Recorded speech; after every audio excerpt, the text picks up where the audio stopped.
there is a lot of regulatory compliance that's required around that particularly for financial institutions. You have to have like a lot of controls in place to prevent your business from being a risk of potential money laundering, terrorist financing and stuff like that. So that's a lot of responsibility. Yeah.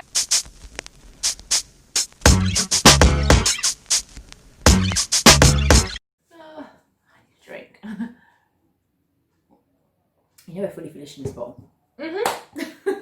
Hi everyone, welcome back to my channel. I'm back with another career plug series, and if you're wondering why this looks very familiar, because you'll remember Zoe from the last career plug series video, I'm actually here in the hot seat myself. She's about to interview me on my field, which you guys know is financial crime, but basically just like get myself interviewed as well, so that I can actually share the same insight that I'm trying to gain from all these other sectors. I can share that about my sector as well. So Zoe's going to interview me. I'm gonna grill her and get the real tea, learn everything basically to make sure that you guys are fully prepared as well. Oh dear. Cool. All right, so what's your job role? Just want to explain that first. Yeah, so I'm a financial crime operations manager. Okay. So that's what I do now. I've pretty much, do you want me to like sort of talk about like Yeah. So I was gonna say, what's the job? What does it entail as the first question? So, my job now, so I'm a financial crime operations manager. So I basically pretty much like manage a department that deals with financial crime. So my team, they deal with fraud, money laundering, terrorist financing, that sort of thing. So anything from somebody who's experienced fraud on their account and they're kind of contacting us to say, I don't recognize this transaction, can I get a refund, etc., to actually going out of our way to proactively look at high risk activity that our customers may be taking part in, or if we believe that our customers are at risk of potentially their accounts being taken over for high risk activity, that sort of work that we would proactively seek out. Okay. So essentially, when you think about fraud or fraud department, the thing is, fraud and financial crime are actually kind of two separate things. Like we do sometimes group them as one, but actually, like when it comes, I mean, fraud is a form of financial crime. Yeah. However, like when it comes to the work that you're doing, it's slightly different, because with fraud, it's a little bit more reactive, because a lot of the time you are reacting to people saying they've been victims of fraud, and then you're dealing with that. Yeah. You can also do some proactive work where you're actually trying to look at suspicious patterns and suspicious behaviour and saying, this looks a bit, we've noticed that in this particular region, some dodgy stuff is going on over there. Let's maybe put some rules in to try to pick that up, so that rather than transactions going through, we might put in a rule to flag it, and then we might want to look at that rule and see, is this transaction suspicious or not, etc. But then with the financial crime aspect, a lot of it is like proper, like proactive, high risk customer activity monitoring. So we're actively looking for things like potential money laundering, terrorist financing, because there is a lot of regulatory compliance that's required around that particularly for financial institutions. You have to have like a lot of controls in place to prevent your business from being a risk of potential money laundering, terrorist financing and stuff like that. So that's a lot of responsibility. Yeah. Nice. Okay. And what does like a typical, I've got so many questions, but what does like a typical day look like in terms of your role and what you would do and what your team would do? So in terms of what I would do, because I'm like the, so I manage the operations of the team. So I'm the one that pretty much allocates their tasks. So a typical day for me would be first thing in the morning, I'm allocating the tasks to the team. So we have like a breakdown, I have like a breakdown of all the individual tasks for the team. And then I will basically say, this person's doing this, this person's doing that. I'll have like two kind of streams of the team where some side of the team might be working on the more reactive side, so dealing with the actual customer inbound contact. And then you have the other side that are proactively looking at potential high risk activity, etc. And then any other sort of ad hoc tasks that pop up. So I'll be allocating their tasks. And then behind that, in the background, I'm also more working on the high risk activity side and building programs and controls around that. So one of the things I'm working on now is building like a big program for our company to basically try to be more proactive with the way in which we are seeking out high risk activity. Gotcha. So I'll work with other different business areas to do that. So like the data department or the engineering department, etc. So lots of project work going on in the background for me. And then it's just obviously, of course, the day-to-day stuff that comes with being a manager. So mentoring, coaching, one-to-ones, progression plans, all of that sort of stuff. Yeah, so that was my next question, which is, I guess it's twofold, which is how long have you been a manager and how do you find managing other people? I feel like we romanticize being the boss or being in charge so much, but the actual reality is, you tell me what the reality is, in fact. How is it? Because that seems scary to me. That's such a good question, and it's true. I think people, when you think about like progression, people automatically assume like being the boss is you've made it. Like if you become a manager, you've made it. But honestly, being a manager is not for everyone, and not everybody is actually cut out to managing people.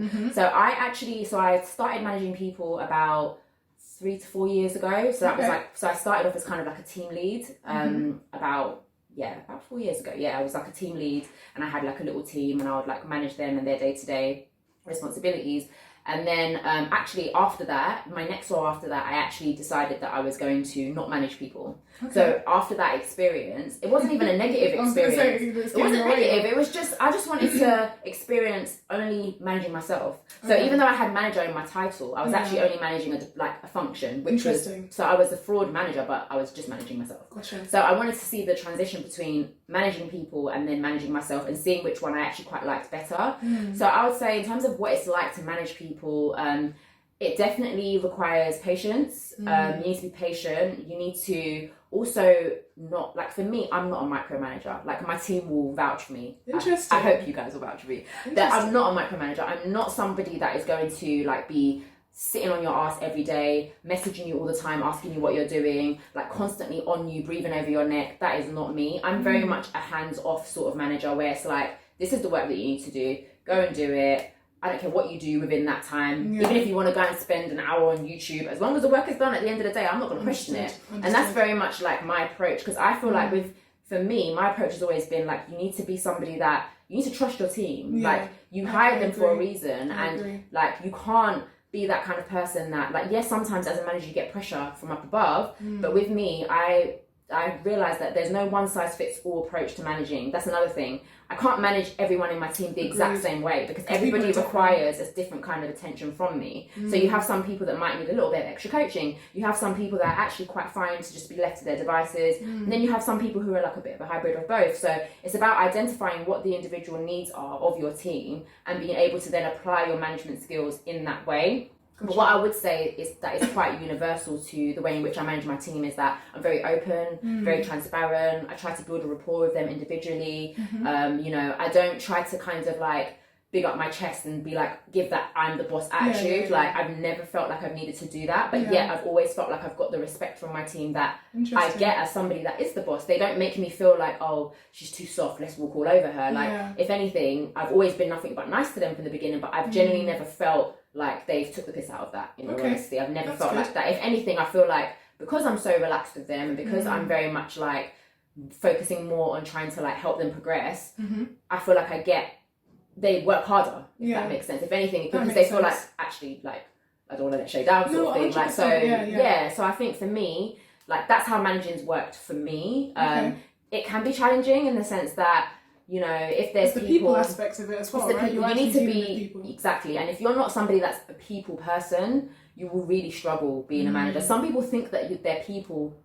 No, wait. I know you think you're a people person, but until you have to deal with people in that kind of a capacity, where it's like a professional capacity, that's when you know if you're a people person, is what I would say. Because even me, sometimes I describe myself as a people person, but I've been faced with some challenges where I'm like, rah, even me that's super friendly, super chilled, like even this is kind of hard for me, you know, especially if you have situations where people might have development issues, or like, you know, maybe there's like, you know, issues of performance perhaps, and stuff like tough conversations that you have to have. You're like, whew, okay, and not everybody like wants to have those conversations, or not everybody can. So I would say, like, I think managing can be very fulfilling, and it can be quite rewarding if you are somebody that it kind of comes natural to your personality to be like kind of a coaching kind of person. But if you're not, and you're someone that very much is more like to just kind of do your thing and just focus on your thing, then I think advisable not to.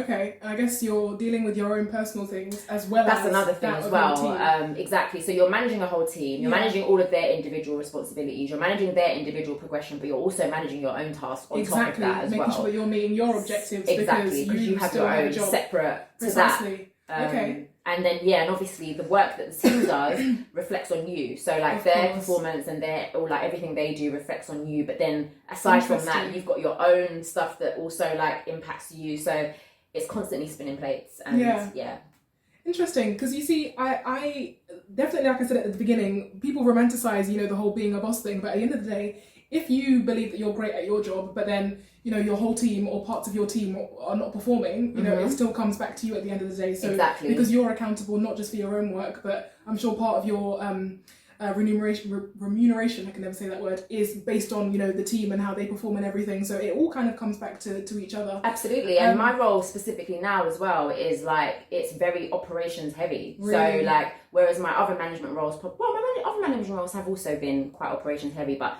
this is like the role where this is literally like a department. So it's like, whereas before I might have had small teams, but this is a whole department. So you're responsible for the operations of that department. So if that department is not... You're answerable. Yeah, as far as they're concerned, okay, what are you doing wrong then? Or what, like, you know, how have you structured their tasks? Or how are you making things flow if something's not quite right? So, yeah. So how did you find yourself in this role?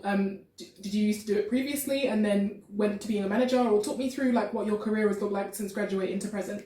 So when I graduated, I was already working in the bank when I graduated. Yes. So I already was in what you might call the financial services space. I kind of knew from being in the bank that I wanted to remain within financial services because I actually had an interest in it. Okay. Just because at the time, I've obviously spoke about it in my other videos and stuff in terms of like my money struggles, etc. So working in the bank kind of helped sort of teach me a bit more about money, and I realised I was actually quite interested in the financial aspect. But equally, I did criminology at uni, and through the course of my degree, I realised that actually I had an interest in fraud and an interest in like white collar crime and stuff, because I actually went into my degree really wanting to be a crime scene investigator, and I've spoke about this in my other video, so I won't bore you guys like again. Literal like yeah, because I love CSI. Like I thought CSI was so dope. I literally wanted to be like the people in CSI, and I really thought that I would thrive in that. But then when I started doing certain modules and it was very gory, specifically like female genital mutilation, gender violence, all these things, I was like, I was going home sad, and I was like, I don't see myself doing this as a career. But then I did that module on white collar crime, and I thought, yeah, this is a bit of me. And then, so I had that in the back of my mind. And then I working in the bank, and then I went to another financial services institution that was kind of like, we dealt with like disputes between customers and banks. Okay. So from being there, I had some disputes that involved a bit of fraud and scams and stuff like that. And I was like, yeah, this is it. Like, this is definitely me. But then the struggle came with trying to actually get a job in that field, because they really wanted people who had actual fraud experience. I see. And even though I dealt with fraud disputes, even though I had knowledge of fraud from doing like the modules in my degree, etc., they wanted like actual fraud experience, or somebody that's actually investigated fraud before. So I really struggled to get into it. And then my really like lucky break came when a payday lending company contacted me with that role. So I've mentioned all of that in my previous video. So if you guys watch that video, you will know about that. So then when I started working there, I started off there as a fraud agent. So that was like a junior, like entry level type of role. So with that role, I was mainly just like investigating cases of fraud that customers complained to us about. Okay. I did do some proactive stuff as well in terms of investigating things that potentially could become fraudulent, etc. So I really got a huge overview into like the fraud world, the financial services world, lending, all of that. I learned so much there. And then it was within that role that I actually then became like a team leader, and then had my own little team, and I recruited a new team and then like trained them all, and then like managed their day to day as well alongside my manager.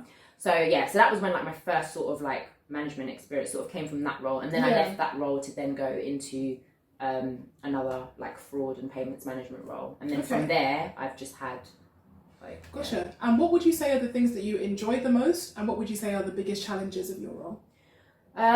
So I suppose what I enjoy the most is, I don't know, like maybe because I'm someone that I like to get to the bottom of stuff. I like investigating. Like investigating is my thing. I get a buzz from it. I know that sounds cheesy, but I do. So the investigation aspects of financial crime interest me, and you know, no two cases are ever the same. So there's always like different things you're looking at and finding out.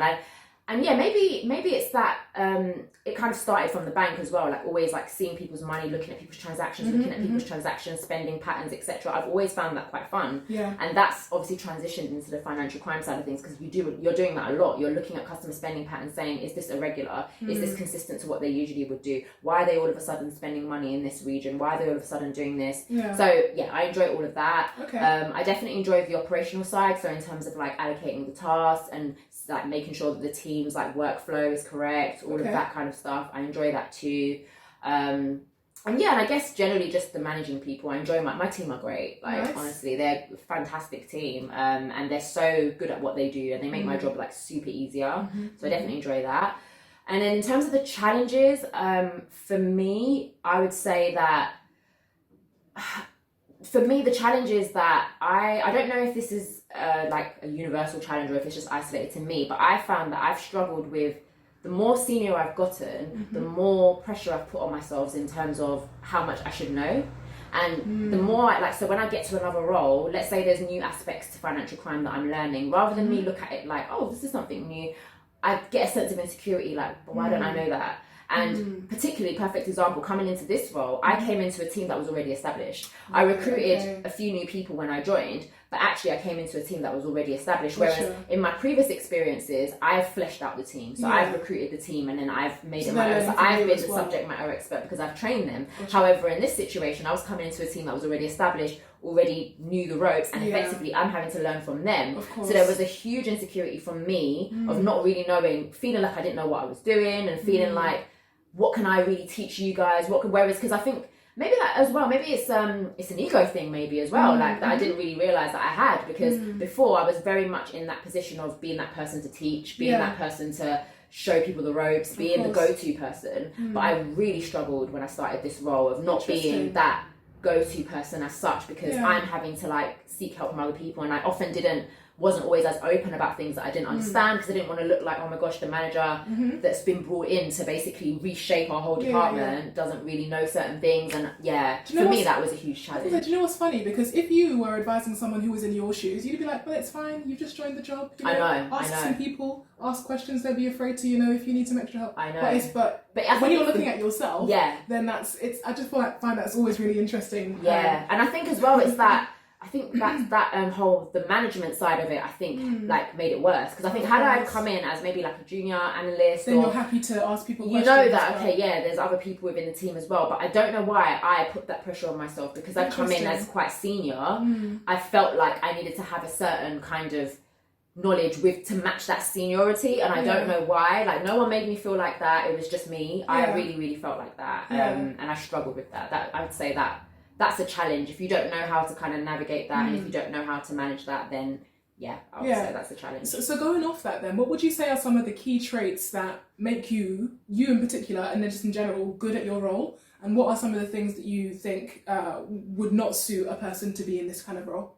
So I would say, in terms of like fraud or financial crime generally, in terms of like what would make you good, you need to be very on the ball. Meticulous, I would imagine. You need to be very meticulous. You need to be very on the ball. You need to be somebody that doesn't just look at something, even if you've seen it 10 times, you don't just look at it and think, oh yeah, no, you can't be like that. You literally have to look at everything with fresh eyes, like everything. You need to be very investigative. You need to be someone that likes to get to the nitty gritty, somebody that likes to think outside the box as well, because not everything looks black and white when it comes to fraud.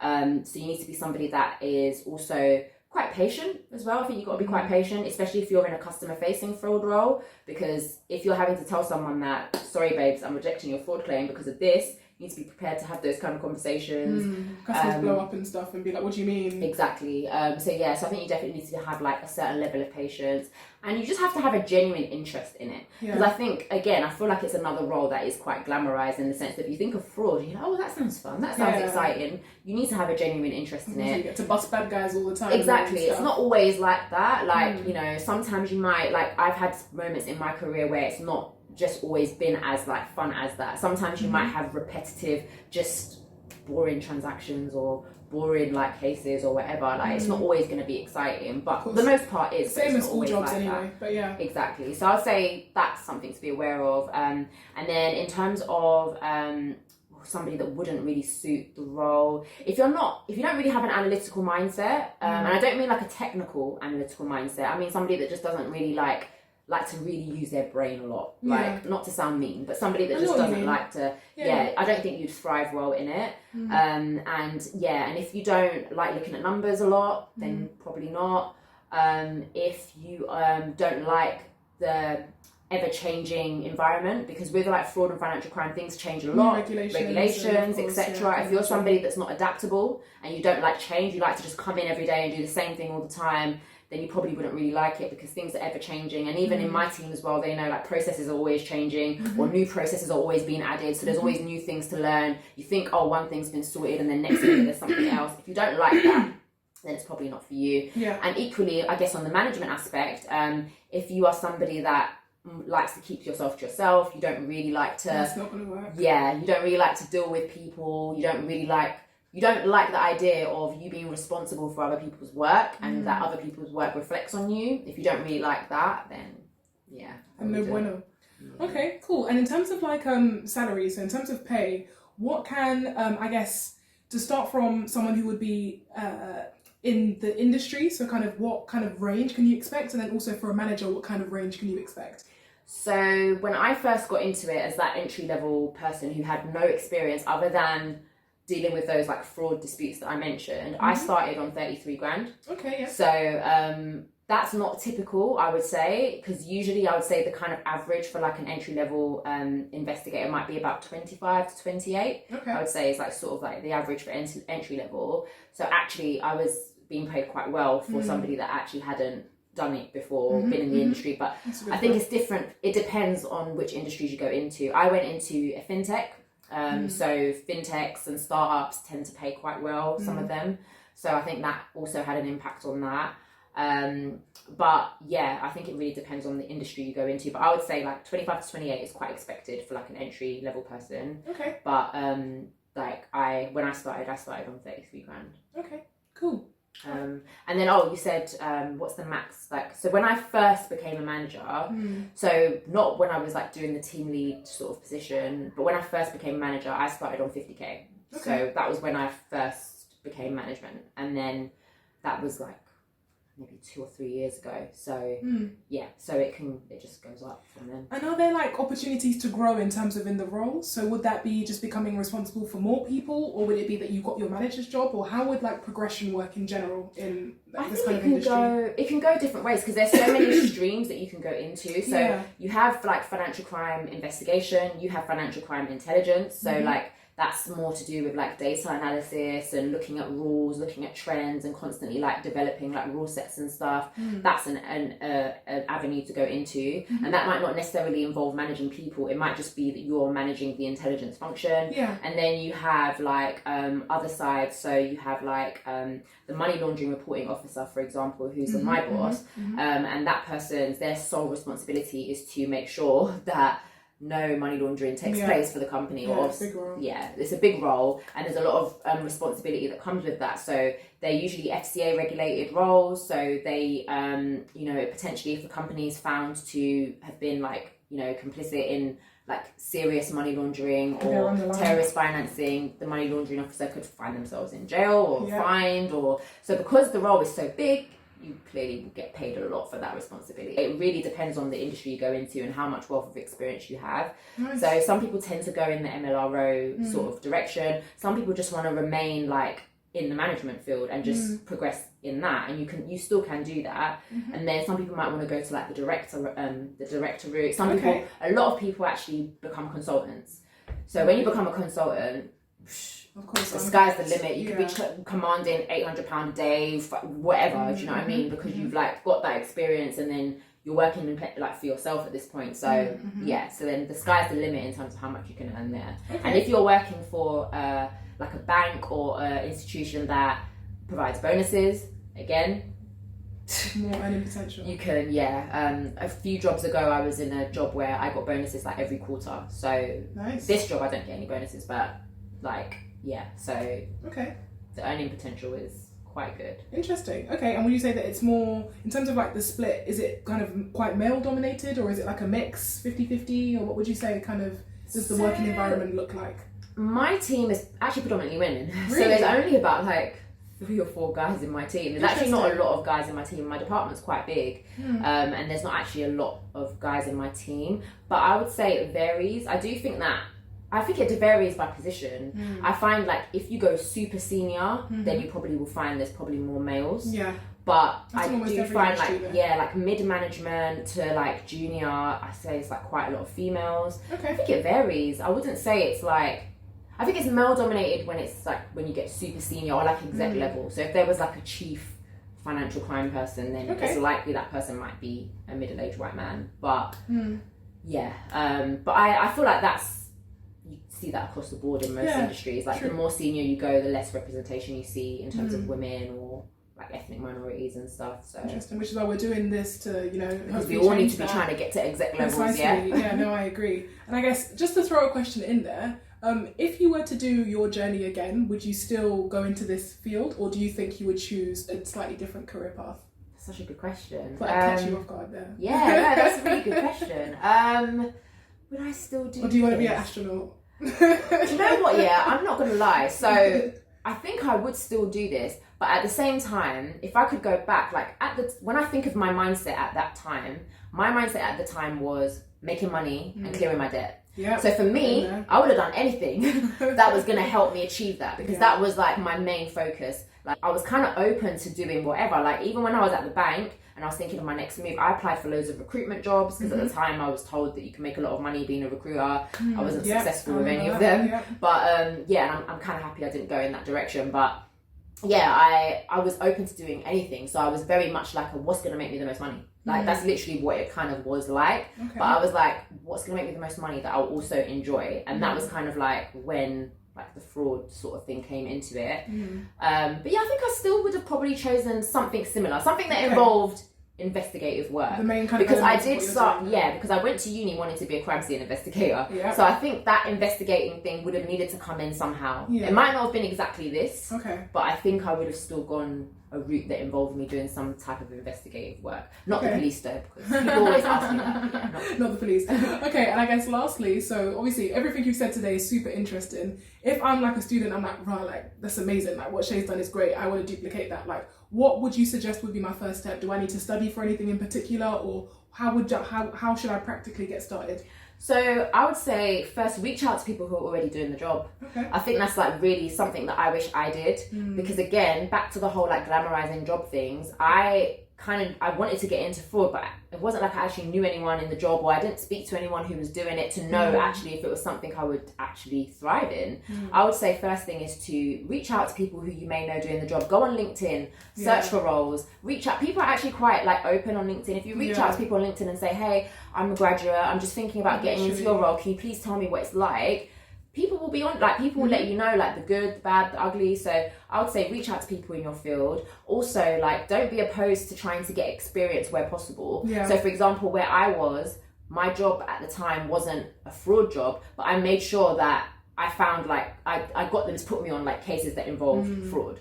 So if you are in a sector that you can be exposed to that. So let's say, for example, you work in a bank, you might not deal with fraud on a day-to-day, but even if you start already thinking about things, like when customers come and pay and you're looking at their transactions, what sticks out? Do things look suspicious? Are there things you might want to flag to your boss, etc.? Start already thinking in that mindset. Also, in terms of professional qualifications, so if you want like a broad financial crime qualification, you can do the ICA certificate in financial crime. I can put that link in the description box. You can also do a CISI in combating financial crime.